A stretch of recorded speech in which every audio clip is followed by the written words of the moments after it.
Hello everyone, आज हम discuss करेंगे रिव्यू ऑफ मैग्नेटिक सर्किट के बारे में। मीन्स मैग्नेटिक सर्किट में जो भी इम्पोर्टेंट टर्म्स है उसको आज हम लोग डिस्कस करेंगे।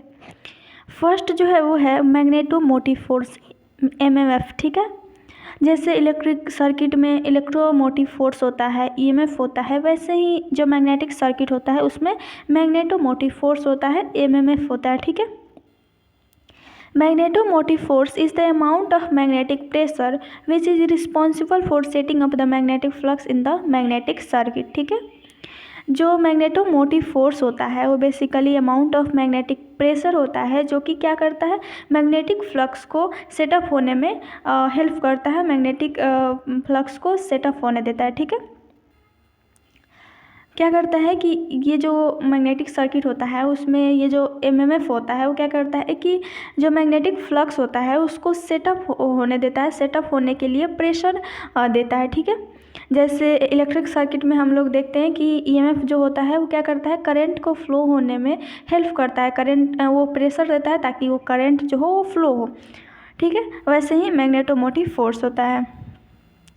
It is equal to the product of number of turns present in the coil and current passing through the coil। ठीक है, ये बेसिकली प्रोडक्ट होता है नंबर ऑफ टर्न्स के एंड करंट जो पास होता है कॉइल के थ्रू उसका। ठीक है, MMF equal to N into I. N जो है वो नंबर ऑफ टर्न्स है और जो आई है वो करंट है। ठीक है, इसका एसआई यूनिट एम्पियर टर्न्स होता है। अगर हम लोग को इसको याद करना है तो हम लोग यहाँ समझ सकते हैं नंबर ऑफ टर्न्स, तो यहाँ पे हो जाएगा इसका टर्न, और हम लोग जानते हैं कि जो करंट होता है उसका एसआई यूनिट एम्पियर होता है, तो इसका जो एमएमएफ होगा उसका जो एसआई यूनिट हो जाएगा वो एम्पियर टर्न हो जाएगा। ठीक है,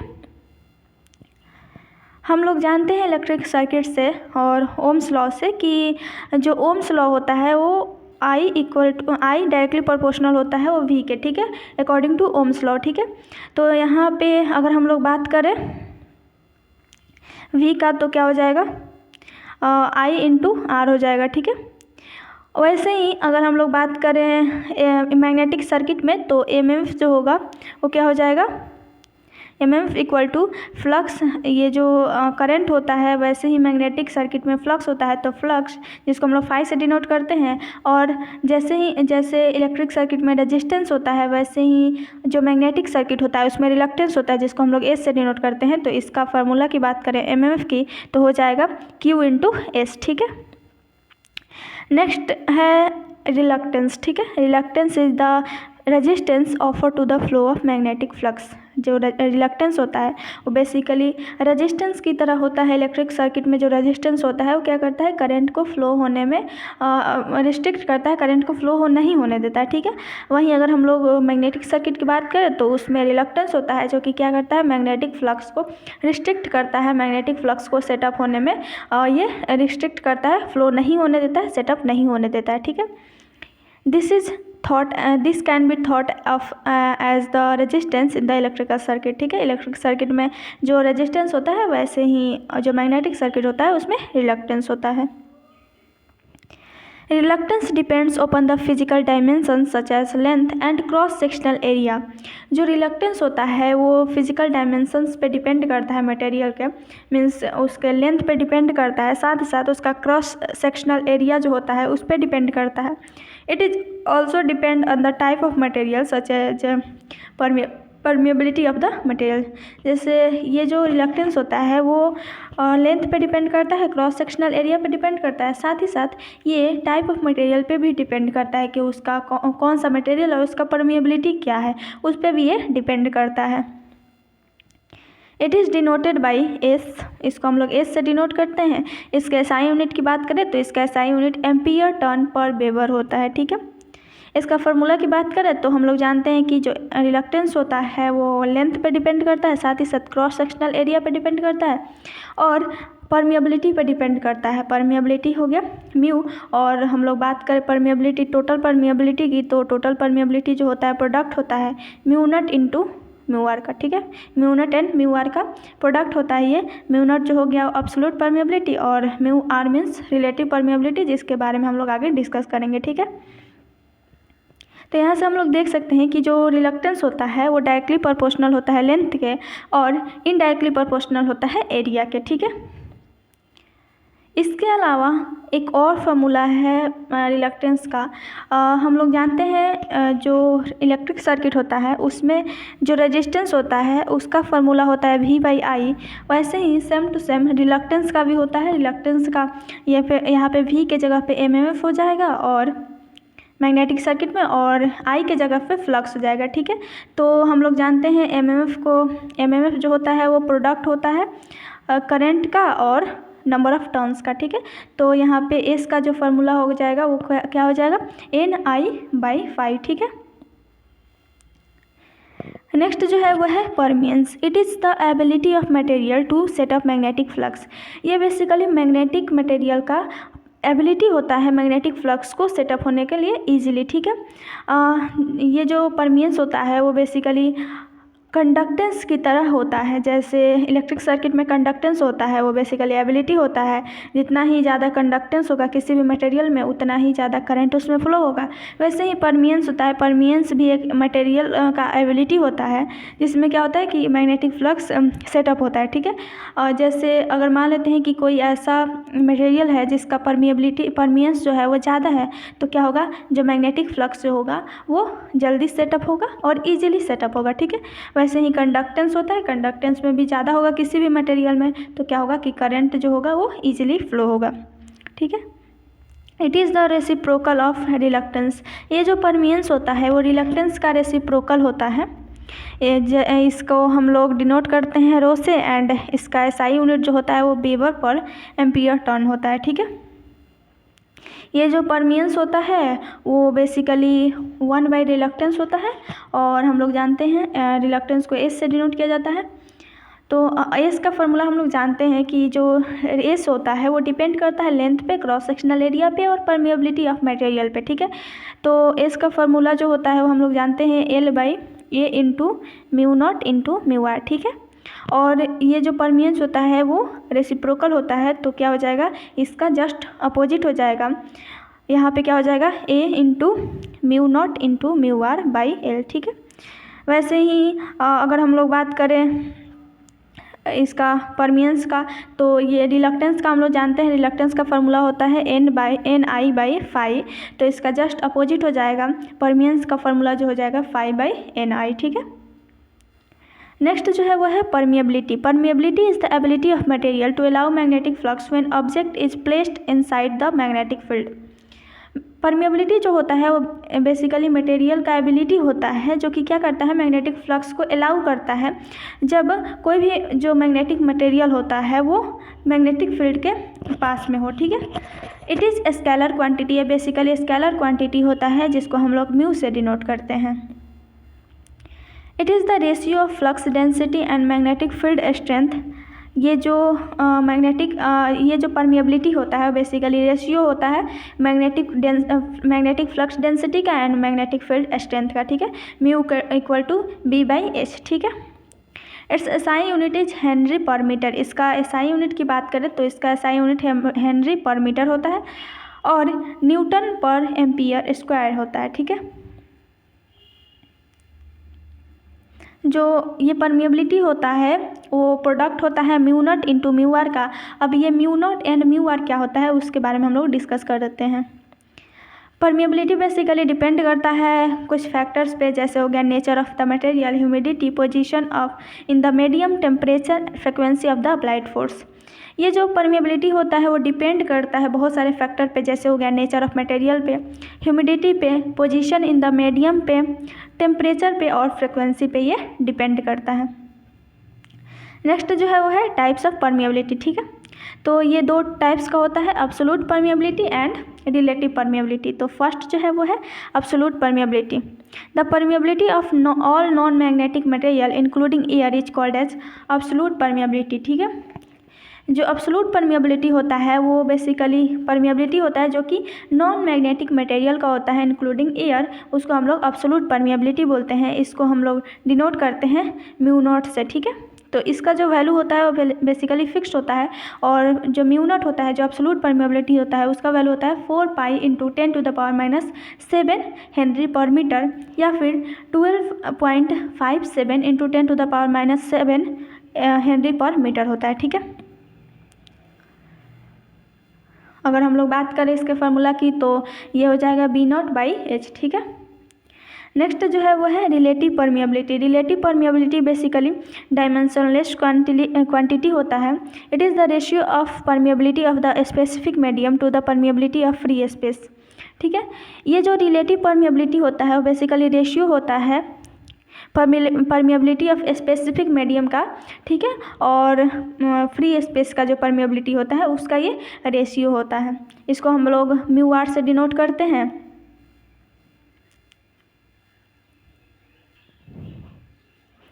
रेंज ऑफ μr मीन्स जो रिलेटिव परमिएबिलिटी होता है उसके अगर हम लोग रेंज की बात करें तो एज हाई एज ये होता है 2500, ठीक है।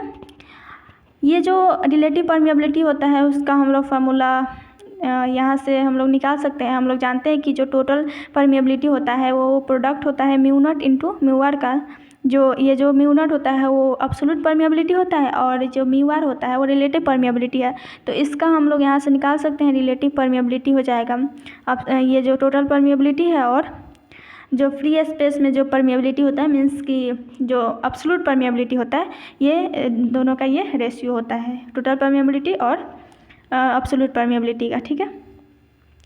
नेक्स्ट जो है वो है मैग्नेटिक फ्लक्स और लाइन ऑफ फोर्स, ठीक है।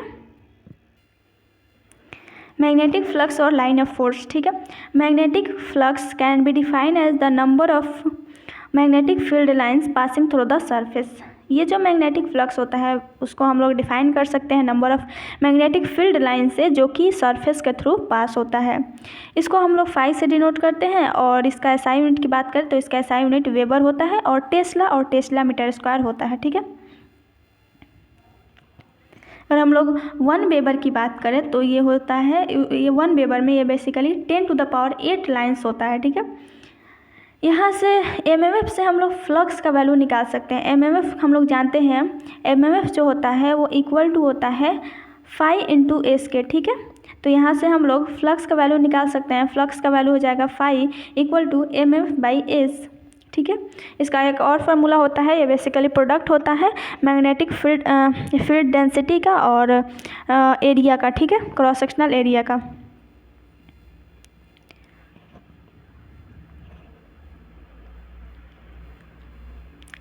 Its fundamental unit is volt per second and CGS unit of magnetic flux is Maxwell, ठीक है। इसके हम लोग अगर फंडामेंटल यूनिट की बात करें तो इसका फंडामेंटल यूनिट बेसिकली वोल्ट पर सेकंड होता है मैग्नेटिक फ्लक्स का। एंड अगर हम लोग CGS यूनिट की बात करें तो इसका जो CGS यूनिट जो होता है वो बेसिकली मैक्सवेल होता है, ठीक है। नेक्स्ट जो है वो है प्रॉपर्टीज़ ऑफ मैग्नेटिक फ्लक्स, ठीक है। मैग्नेटिक फ्लक्स जो होता है वो एक क्लोज लूप फॉर्म करता है, एक क्लोज लूप क्रिएट करता है, ठीक है। नेक्स्ट जो है वो है it is a scalar quantity. जो मैग्नेटिक फ्लक्स होता है बेसिकली स्केलर क्वांटिटी होता है। It always generate from north pole and ends at the south pole. ये जो मैग्नेटिक फ्लक्स होता है वो बेसिकली नॉर्थ पोल से जनरेट होता है और साउथ पोल पे एंड होता है, ठीक है।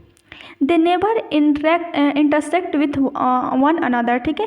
ये कभी भी इसका जो मैग्नेटिक फ्लक्स होता है उसका जो लाइन होता है वो कभी भी एक दूसरे को कट नहीं करता है, इंटरसेक्ट नहीं करता है। It is denoted by phi, ठीक है। इसको हम लोग फाई से डिनोट करते हैं।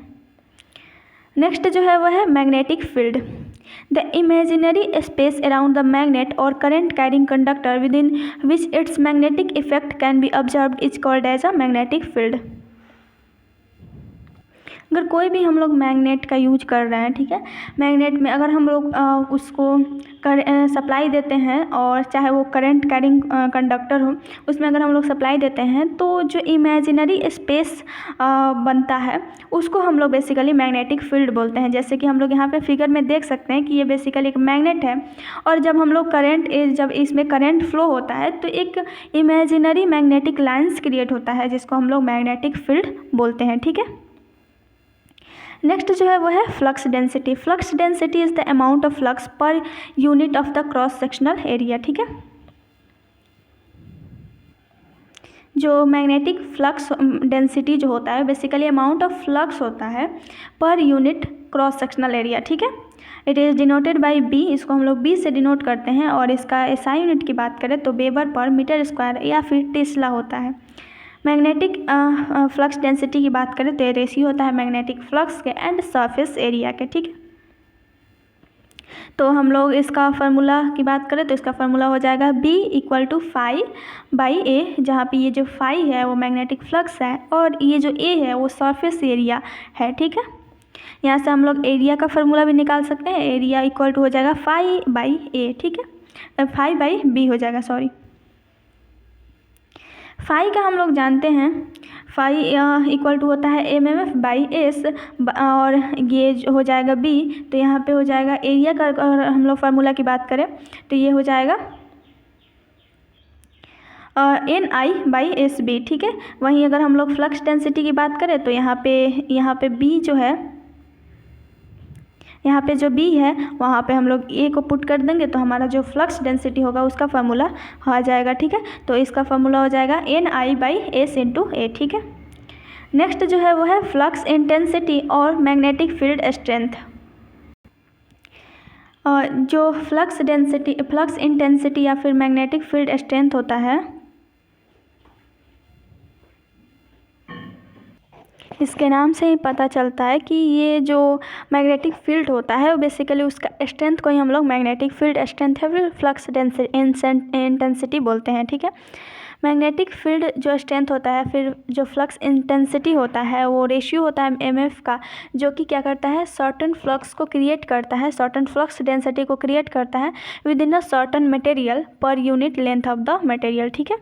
इसको हम लोग डिनोट करते हैं एच से, और इसका अगर हम लोग एसआई यूनिट की बात करें तो इसका एसआई यूनिट एम्पियर टर्न पर वेबर होता है। मैग्नेटिक फ्लक्स इंटेंसिटी के फार्मूला की बात करें तो एमएफ बाई मीन लेंथ होता है, ठीक है। एमएफ का हम लोग जानते हैं एन इंटू आई, ये इक्वल होता है number of turns and current passing through the coil के, और ये मीन लेंथ ये एल हो जाएगा, ठीक है। यहाँ पे हम लोग देख सकते हैं कि यहाँ पे जो एच है वो डायरेक्टली प्रोपोर्शनल होता है करंट के, एच जो है डायरेक्टली प्रोपोर्शनल होता है करंट के, जितना ही करंट फ्लो होगा उतना ही क्या होगा, जो फील्ड स्ट्रेंथ होगा वो ज़्यादा होगा। वहीं रेसिप्रोकल होता है ये इनडायरेक्टली प्रोपोर्शनल होता है लेंथ के, ठीक है। लेंथ जितना ही ज़्यादा होगा जो ये इंटेंसिटी होगा वो कम होगा। नेक्स्ट जो है वो है फ्लक्स लिंकेज। नेक्स्ट है magnetic flux linkage. Flux linkage basically इसके नाम से ही पता चल रहा है कि फ्लक्स जो है वो लिंक करता है, ठीक है। Flux linkage is the linking of magnetic field, ठीक है, with the conductor of the coil when the magnetic field passes through the loops of the coils, ठीक है। ये जो फ्लक्स लिंकेज जो होता है वो लिंकिंग ऑफ मैग्नेटिक फील्ड होता है कंडक्टर के साथ with the conductor of the coil, ठीक है। When the magnetic field passes through the loop of the coil, जब मैग्नेटिक जो फील्ड होता है वो कॉइल के लूप से पास होता है, ठीक है। इसको हम लोग लैम्ब्डा से डिनोट करते हैं और इसका फार्मूला जो है होता है वो एन इंटू फाई होता है। नेक्स्ट जो है वो है flux leakage. The part of magnetic flux that does not follow the desired path in the magnetic circuit is known as flux leakage, ठीक है। The part of magnetic flux, ठीक है, ये एक पार्ट होता है मैग्नेटिक फ्लक्स का जो कि क्या करता है कि जो डिजायर्ड पाथ होता है, जो एक्चुअल पाथ होता है उसमें फ्लो ना होकर, उसको फॉलो ना करके किसी दूसरे पाथ को वो फॉलो करता है, तब हम लोग उसको बोलते हैं फ्लक्स लीकेज, ठीक है। जैसे कि हम लोग यहाँ पे देख सकते हैं कि ये मैग्नेटिक फ्लक्स है, ये जो कि पास हो रहा है यहाँ पे, ये जो मैग्नेटिक फ्लक्स है ये एक्चुअल पाथ से ना फ्लो होकर ये क्या कर रहा है, वो लीक कर रहा है, ठीक है। तो इसको हम लोग बोलते हैं फ्लक्स लीकेज, ठीक है। नेक्स्ट जो है वो है फ्लक्स फ्रिंजिंग, ठीक है। A phenomenon in which the magnetic flux flowing in the magnetic core spread out into the surrounding medium। ये बेसिकली एक फिनोमेना होता है जिसमें क्या होता है कि मैग्नेटिक फ्लक्स जो होता है, मैग्नेटिक कोर से जो मैग्नेटिक फ्लक्स फ्लो होता है वो अचानक स्प्रेड आउट हो जाता है इनटू द सराउंडिंग मीडियम में, तब हम लोग उसको फ्लक्स फ्रिंजिंग बोलते हैं, ठीक है। Due to magnetic fringing, the effective area of air gap is increased, thus the magnetic flux density is decreased in the air gap। ये इसके वजह से क्या होता है कि जो इफ़ेक्टिव एरिया होता है एयर गैप का वो इंक्रीज कर जाता है और जो मैग्नेटिक फ्लक्स डेंसिटी होता है वो डिक्रीज कर जाता है एयर गैप में। The larger the air gap the higher is the fringing and vice versa. जितना ही ज़्यादा एयर गैप होगा, जितना ही बड़ा एयर गैप होगा, उतना ही ज़्यादा फ्रिंजिंग होगा। ठीक है, यहाँ पे हम लोग देख सकते हैं ये फ्रिंजिंग का एग्जांपल है। जैसे ये फ्लक्स जो है वो फ्लो होता है, अचानक यहाँ पे हम लोग कोई मैग्नेट ला देते हैं, जैसे हो गया आयरन। उस कंडीशन में क्या होगा कि जो मैग्नेटिक जो फील्ड होता है वो स्प्रेड आउट कर जाता है, उसी को हम लोग बेसिकली फ्रिंजिंग फ्लक्स बोलते हैं। ठीक है, आज के लिए बस इतना ही। Thank you.